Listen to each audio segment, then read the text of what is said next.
Hello दोस्तों, नमस्कार। स्वागत है आप सभी का educational study point YouTube channel पे। तो देखिए दोस्तों, एसएससी जीडी परीक्षा 2023 परीक्षा आपके 10 जनवरी से शुरू है। तो कल आपका पेपर होने वाला है। कल ऐसा ही पेपर आएगा। इस वीडियो में हम एसएससी जीडी परीक्षा 2023 के लिए rapid fire top 100 question cover करेंगे। अभी नहीं तो कभी नहीं, एग्जाम देने से पहले ये प्रश्न रट लो। अगर आप इन 100 प्रश्नों को पेपर से पहले रट के जाते हैं तो कल बिल्कुल ऐसा ही पेपर आएगा। तो इस वीडियो को बिना स्किप के एंड तक जरूर देखिएगा। चलिए वीडियो को शुरू करते हैं। तो चलिए दोस्तों, वीडियो को शुरू करते हैं। वीडियो शुरू करें उससे पहले अभी तक आपने इस वीडियो को लाइक नहीं किया तो प्लीज़ जल्दी से लाइक कर दीजिएगा और सभी दोस्तों के बीच वीडियो को शेयर भी जरूर कीजिएगा। पहला क्वेश्चन है, economic and social commission for the Asia and the Pacific का मुख्यालय कहाँ स्थित है? The headquarter of economic and social commission for Asia and the Pacific is located at. तो ये स्थित आपके बैंकॉक में। थर्ड नंबर ऑप्शन इस क्वेश्चन का राइट आंसर रहेगा। नेक्स्ट क्वेश्चन में पूछा जा रहा है, निम्नलिखित में से किस कोविड-19 टीके को फरवरी 2022 में भारत के औषधि महानियंत्रक द्वारा आपातकालीन उपयोग की अनुमति दी गई है? तो ये किस कोविड-19 के टीके को दी गई है? तो ये दी गई है स्पुतनिक लाइट को। राइट आंसर ऑप्शन नंबर 1 रहेगा। देखिए दोस्तों, इस वीडियो में हम rapid fire top 100 question cover करेंगे। तो सभी क्वेश्चनों को फटाफट से जल्दी कवर करेंगे क्योंकि परीक्षा में काफ़ी कम समय बचा है। नेक्स्ट क्वेश्चन में पूछा जा रहा है, 31 दिसंबर 2021 को भारतीय तटरक्षक बल के 24वें प्रमुख के रूप में किसने पदभार ग्रहण किया है? तो इसके 24वें प्रमुख के रूप में जो पदभार ग्रहण किया गया है वो वीएस पठानिया के द्वारा किया गया है। अगले क्वेश्चन में पूछा जा रहा है कि इनमें से कौन सा अखबार महात्मा गांधी द्वारा दक्षिण अफ्रीका में प्रकाशित किया गया था? तो महात्मा गांधी के द्वारा इंडियन ओपिनियन जो अखबार है वो दक्षिण अफ्रीका में प्रकाशित किया गया था। नेक्स्ट क्वेश्चन में पूछा जा रहा है, निम्नलिखित में से किस धातु में गैलीना नामक अयस्क होता है? गैलीना नामक जो अयस्क पाया जाता है वो लेड यानी कि सीसा धातु में पाया जाता है। अगले क्वेश्चन में पूछा जा रहा है, प्रदूषित झील में प्रदूषण का सूचक निम्न में से कौन सा है? तो प्रदूषित झील में जो प्रदूषण का सूचक है वो है Daphnia. Correct answer option number 3 रहेगा। अगले क्वेश्चन में पूछा जा रहा है, इनमें से कौन मस्तिष्क का हिस्सा नहीं है? Not a part of the brain. तो कौन सा नहीं है? तो ये नहीं है पीना, जिसे पिच्छक कहा जाता है, ये मस्तिष्क का हिस्सा नहीं है। अगले क्वेश्चन में पूछा जा रहा है, न्यूटन के गति के तीसरे नियम के अनुसार। तो न्यूटन के थर्ड लॉ ऑफ मोशन के अकॉर्डिंग क्रिया और प्रतिक्रिया हमेशा विभिन्न निकायों पर क्या है? कार्य करती है। Action and reaction always act on different bodies. Correct answer option number 1 रहेगा। नेक्स्ट क्वेश्चन में पूछा जा रहा है, निम्न में से किस राज्य में लेप्चा जनजाति पाई जाती है? देखिए दोस्तों, जो लेप्चा जनजाति है ये सिक्किम राज्य में पाई जाती है। अगले क्वेश्चन में पूछा जा रहा है, मोर्चा लगने से बचाने के लिए लोहे पर एक सुरक्षात्मक जस्ते की विलेपन किस प्रक्रिया में प्रयोग किया जाता है? तो ये प्रयोग किया जाता है जस्तीकरण यानी कि गैल्वेनाइजेशन में। करेक्ट आंसर ऑप्शन नंबर 1 रहेगा। अगले क्वेश्चन में पूछा जा रहा है, फरवरी 2022 में किस दिन को स्वामी दयानंद सरस्वती की 198वीं जयंती के रूप में मनाया गया है? तो स्वामी दयानंद सरस्वती जी की 198वीं जो जयंती है वो 12 फरवरी 2022 को मनाई गई है। अगले क्वेश्चन में पूछा जा रहा है, महमूद गजनी का हिंदुस्तान के लिए अंतिम प्रसिद्ध अभियान था, तो कौन सा था? तो वो था आपके सोमनाथ अभियान। नेक्स्ट क्वेश्चन है, मुश्ताक अहमद का उपनाम क्या है? निकनेम ऑफ मुश्ताक अहमद, तो ये है Mushi. Correct answer option number 3 रहेगा। नेक्स्ट क्वेश्चन में पूछा जा रहा है, भारतीय अंतरिक्ष अनुसंधान संगठन इसरो ने दुनिया की तीसरी सबसे बड़ी हाइपरसोनिक पवन सुरंग कहाँ बनाई है? तो इन्होंने दुनिया की तीसरी बड़ी हाइपरसोनिक जो पवन सुरंग बनाई है ये तिरुवनंतपुरम में बनाई है। अगले क्वेश्चन में पूछा जा रहा है, 1981 में इसरो ने भारत का प्रथम भूस्थायी उपग्रह प्रक्षेपित किया जिसे कहा गया? तो इसका नाम था एप्पल, जिसे 1981 में इसरो ने प्रक्षेपित किया था। अगले क्वेश्चन में पूछा जा रहा है, मानव शरीर में किस ग्रंथि को मास्टर ग्रंथि कहा जाता है? तो मानव शरीर में जो मास्टर ग्रंथि कहा जाता है वो आपके पीयूष ग्रंथि को कहा जाता है। नेक्स्ट क्वेश्चन में पूछा जा रहा है, भारत किस देश के साथ एक संयुक्त सैन्य अभ्यास आयोजित करता है जिसका नाम है एक्सरसाइज संप्रीति? तो एक्सरसाइज जो संप्रीति है, ये जो संयुक्त सैन्य अभ्यास है ये भारत और बांग्लादेश के बीच में आयोजित किया जाता है। नेक्स्ट क्वेश्चन में पूछा जा रहा है भारतीय रेलवे ने आगामी दक्षिण तट रेलवे क्षेत्र के मुख्यालय के रूप में डैश को प्रतिस्थापित किया है। तो इन्होंने दक्षिण तट रेलवे क्षेत्र के मुख्यालय के रूप में विशाखापट्टनम को क्या है प्रस्तावित किया है। अगले क्वेश्चन में पूछा जा रहा है भारतीय संविधान की प्रस्तावना को 1976 में केवल एक बार किस संशोधन के माध्यम से संशोधित किया था। तो ये किया गया था 42वें के माध्यम से, ठीक है, 42वें संशोधन के माध्यम से इसे क्या है केवल एक बार संशोधित किया गया था। अगले क्वेश्चन में पूछा जा रहा है मोहम्मद गौरी का वास्तविक नाम क्या था, real name of Mohammad Ghori. तो ये था शाहबुद्दीन उर्फ Muizuddin Mohammad Ghori. Correct answer option number 4 रहेगा। अगले क्वेश्चन में पूछा जा रहा है निम्नलिखित में से किस उपनाम से महात्मा गांधी को नहीं पुकारा जाता था। तो महात्मा गांधी को फ्रंटियर गांधी यानी कि सरहदी गांधी के नाम से नहीं पुकारा जाता था। अगले क्वेश्चन में पूछा जा रहा है निम्नलिखित में से कौन सी जनजाति भारत के उत्तर पूर्वी भाग से संबंधित नहीं है। तो भारत के उत्तर पूर्वी भाग से जो भील जनजाति है वो संबंधित नहीं है। नेक्स्ट क्वेश्चन में पूछा जा रहा है भारत में पहला परमाणु ऊर्जा केंद्र कहाँ स्थापित किया गया था। तो भारत में पहला जो परमाणु ऊर्जा केंद्र है ये महाराष्ट्र राज्य में स्थापित किया गया था। अगले क्वेश्चन में पूछा जा रहा है निम्नलिखित में से किस देश ने चंद्र जांच मिशन ने जनवरी 2022 में चंद्रमा पर पानी के साक्ष्य खोजे। तो ये साक्ष्य खोजे गए थे चीन देश के द्वारा। अगला क्वेश्चन है वाष्पीकरण और संघनन की संयुक्त प्रक्रिया को कहा जाता है। तो इस प्रक्रिया को आसवन कहा जाता है। राइट आंसर ऑप्शन नंबर 3 है। अगले क्वेश्चन में पूछा जा रहा है केंद्र सरकार ने कितने वर्षों के लिए राज्यों और केंद्र शासित प्रदेशों में पुलिस बलों के आधुनिकीकरण और सुधार के लिए एक योजना को मंजूरी दी है। तो कितने वर्षों के लिए, तो इसे 5 वर्षों हेतु केंद्र सरकार ने मंजूरी दी है। नेक्स्ट क्वेश्चन में पूछा जा रहा है पीने के पानी में अत्यधिक नाइट्रेट किसका कारण बन सकता है। तो पीने के पानी में जो अत्यधिक नाइट्रेट है ये आपके ब्लू बेबी सिंड्रोम का कारण बन सकता है। अगले क्वेश्चन में पूछा जा रहा है निम्नलिखित में से चिनाब का ऋग्वेदिक कालीन नाम क्या है। तो चिनाब नदी का जो ऋग्वेदिक कालीन नाम है वो है अस्कनी। करेक्ट आंसर ऑप्शन नंबर 4 रहेगा। अगले क्वेश्चन में पूछा जा रहा है विजयवाड़ा में किस चीनी विद्वान ने बौद्ध धर्म ग्रंथों का अध्ययन किया। तो ये किया गया था चीनी विद्वान डोंग फेंग शुओ के द्वारा। अगले क्वेश्चन में पूछा जा रहा है पाटलिपुत्र को मगध की राजधानी के रूप में किसने स्थापित किया। तो पाटलिपुत्र को मगध की राजधानी के रूप में उदायन के द्वारा स्थापित किया गया था। देखिए दोस्तों अभी तक आपने इस वीडियो को लाइक नहीं किया तो प्लीज़ जल्दी से लाइक कर दीजिएगा और सभी दोस्तों को भी इस वीडियो को शेयर भी जरूर कीजिएगा। चलिए आगे बढ़ते हैं। अगले क्वेश्चन में पूछा जा रहा है मौर्य साम्राज्य के काल में लोगों की भाषा क्या थी। तो मौर्य साम्राज्य के काल में लोगों की जो भाषा थी वो पाली भाषा थी।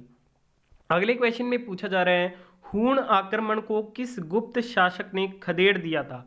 तो हूण आक्रमण को स्कंदगुप्त ने खदेड़ दिया था। 3rd number option will be the right answer. अगले क्वेश्चन में पूछा जा रहा है राजा हर्षवर्धन के शासन के संबंध में निम्नलिखित में से कौन सा जो कथन है वो सही है। तो इनके बारे में सही है Hiuen Tsang visited India during his period, यानी कि जो ह्वेनसांग थे वो इनके शासन के दौरान ही क्या है भारत आए थे। ठीक है। अगले क्वेश्चन में पूछा जा रहा है ऑगस्टस का मंदिर किस स्थान पर बनाया गया था। तो ऑगस्टस का जो मंदिर है ये मुजिरस में बनाया गया था। राइट आंसर ऑप्शन नंबर 1 रहेगा। अगले क्वेश्चन में पूछा जा रहा है महमूद गजनी ने भारत के खिलाफ कितने अभियान चलाए। तो महमूद गजनी ने भारत के खिलाफ टोटल 17 अभियान चलाए थे। अगले क्वेश्चन में पूछा जा रहा है चहलगानी रहीशों की शक्ति को किसने तोड़ा। चहलगानी रहीशों की जो शक्ति थी उसे गयासुद्दीन बलबन के द्वारा तोड़ा गया था। अगले क्वेश्चन में पूछा जा रहा है विजयनगर के हम्पी खंडर विजयनगर शासकों के सांस्कृतिक योगदान की जानकारी देते हैं। वर्तमान में हम्पी किस राज्य में स्थित है। वर्तमान में जो हम्पी है ये कर्नाटक राज्य में स्थित है। अगले क्वेश्चन में पूछा जा रहा है बाबर का मकबरा निम्नलिखित में से किस स्थान पर स्थित है। बाबर का जो मकबरा है वो आपके काबुल में स्थित है। नेक्स्ट क्वेश्चन में पूछा जा रहा है मराठा साम्राज्य को ब्रिटिश साम्राज्य द्वारा किस वर्ष में प्रतिस्थापित किया गया था। तो इन्होंने प्रतिस्थापित किया था ब्रिटिश साम्राज्य को 1818 में। अगले क्वेश्चन में पूछा जा रहा है ब्लू वाटर नीति इनमें से किस यूरोपीय कंपनी द्वारा अपनाई गई थी। ब्लू वाटर जो नीति है वो आपकी अपनाई गई थी पुर्तगाली कंपनी के द्वारा। नेक्स्ट क्वेश्चन में पूछा जा रहा है, अंग्रेजों ने 1756 में स्थानीय शासक सिराजुद्दौला से किस शहर को जीता था? तो अंग्रेजों ने 1756 में स्थानीय शासक सिराजुद्दौला से कोलकाता शहर को जीता था। अगले क्वेश्चन में पूछा जा रहा है, आर्य समाज के संस्थापक कौन थे? तो आर्य समाज के संस्थापक थे स्वामी दयानंद सरस्वती। अगले क्वेश्चन में पूछा जा रहा है, निम्नलिखित में से किस कवि ने 1857 के विद्रोह का वर्णन किया? तो 1857 के विद्रोह का वर्णन किया गया था मिर्जा गालिब के द्वारा। नेक्स्ट क्वेश्चन में पूछा जा रहा है, बंगाल के विभाजन का समापन किसके द्वारा किया गया था? तो बंगाल के विभाजन का जो समापन है वो लॉर्ड हार्डिंग के द्वारा किया गया था। नेक्स्ट क्वेश्चन में पूछा जा रहा है, ऑल इंडिया मुस्लिम लीग की स्थापना कहाँ की गई थी? तो ऑल इंडिया मुस्लिम लीग की जो स्थापना है वो आपके ढाका बांग्लादेश में की गई थी। अगले क्वेश्चन में पूछा जा रहा है, कांग्रेस खिलाफत स्वराज्य पार्टी के पहले सचिव कौन थे? तो कांग्रेस खिलाफत स्वराज्य पार्टी के पहले सचिव थे मोतीलाल नेहरू। अगले क्वेश्चन में पूछा जा रहा है, निम्नलिखित में से किस गवर्नर जनरल ने जिला स्तर पर दीवानी और फौजदारी अदालतों की शुरुआत की थी? तो जिला स्तर पर दीवानी और फौजदारी अदालतों की जो शुरुआत है वो लॉर्ड वारेन हेस्टिंग्स के द्वारा की गई थी। अगले क्वेश्चन में पूछा जा रहा है, संविधान सभा की प्रांतीय संविधान समिति का नेतृत्व किसके द्वारा किया गया था? तो इसका जो नेतृत्व है वो सरदार पटेल के द्वारा किया गया था। अगले क्वेश्चन में पूछा जा रहा है, निम्नलिखित में से कौन सा एक कथन संसदीय एवं अध्यक्षात्मक शासन प्रणालियों के विषय में सही है? 4 ऑप्शन आपको दिए गए हैं, तो इसका राइट आंसर रहेगा option number 4, both the system is representative. Correct answer option number 4 रहेगा इस क्वेश्चन का। अगले क्वेश्चन में पूछा जा रहा है, किसे संविधान सभा के उपाध्यक्ष के रूप में नियुक्त किया गया था? तो संविधान सभा के उपाध्यक्ष के रूप में नियुक्त किया गया था HC मुखर्जी को।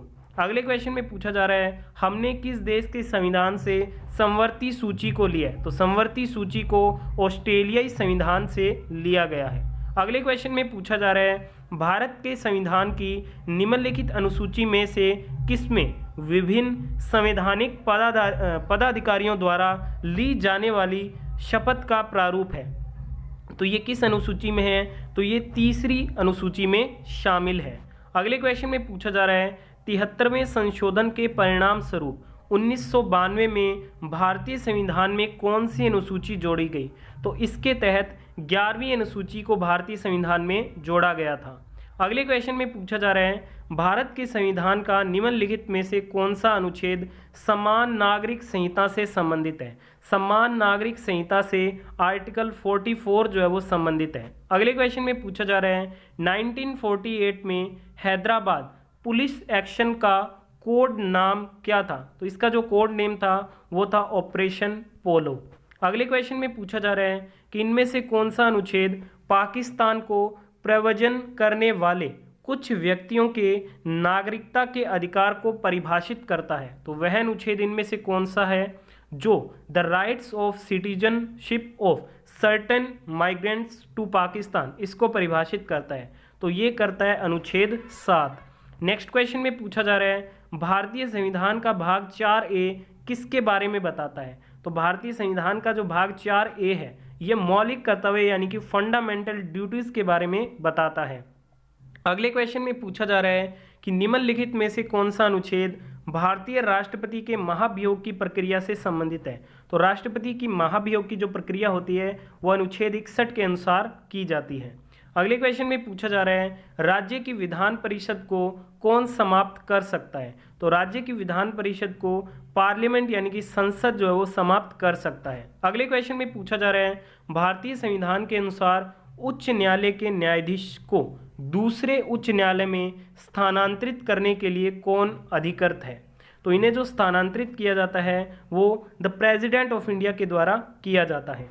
अगले क्वेश्चन में पूछा जा रहा है, निम्नलिखित में से किस सदन में धन विधेयक पेश किया जाता है? धन विधेयक जो है वो ऑप्शन नंबर 2 और 3 यानी कि विधानसभा और लोकसभा में क्या है पेश किया जाता है। अगले क्वेश्चन में पूछा जा रहा है, इनमें से कौन सा मामला राज्य सूची के अंतर्गत आता है? स्टेट लिस्ट के अंतर्गत जो पुलिस विभाग है वो आता है। अगले क्वेश्चन में पूछा जा रहा है, अनुच्छेद 356 के तहत संवैधानिक आपातकाल को क्या कहा जाता है? तो अनुच्छेद 356 के तहत संवैधानिक आपातकाल को स्टेट इमरजेंसी यानी कि राज्य आपातकाल के नाम से जाना जाता है। अगले क्वेश्चन में पूछा जा रहा है भारतीय संविधान के अनुसार सरकार के पास कितनी संस्थाएं हैं? तो संविधान के अनुसार सरकार के पास 3 संस्थाएं हैं। अगले क्वेश्चन में पूछा जा रहा है केंद्रीय सूचना आयुक्त का कार्यकाल होता है। तो केंद्रीय सूचना आयुक्त का जो कार्यकाल है,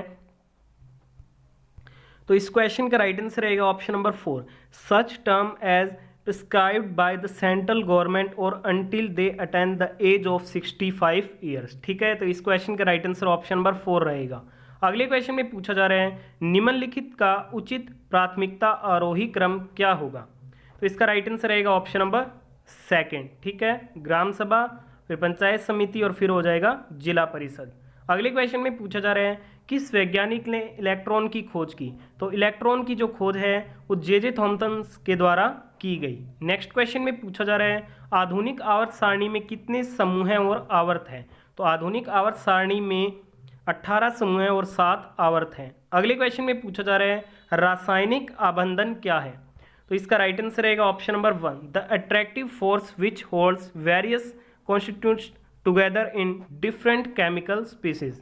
अगले क्वेश्चन में पूछा जा रहा है पेट में हाइड्रोक्लोरिक एसिड डैश का अम्लीय पीएच प्रदान करता है जो पेप्सिन के लिए सर्वोत्तम है। तो इसकी पीएच वैल्यू जो रहती है वो रहती है 1.8। अगले क्वेश्चन में पूछा जा रहा है कि धातुओं की चमक किसके कारण होती है? धातुओं की जो चमक है वो reflection of light due to the presence of free electrons के कारण क्या मौजूद होती है। अगले क्वेश्चन में पूछा जा रहा है इलेक्ट्रॉनों के मुक्त होने की प्रक्रिया को डैश के रूप में जाना जाता है। तो इलेक्ट्रॉनों के मुक्त होने की प्रक्रिया को ऑक्सीकरण के रूप में जाना जाता है।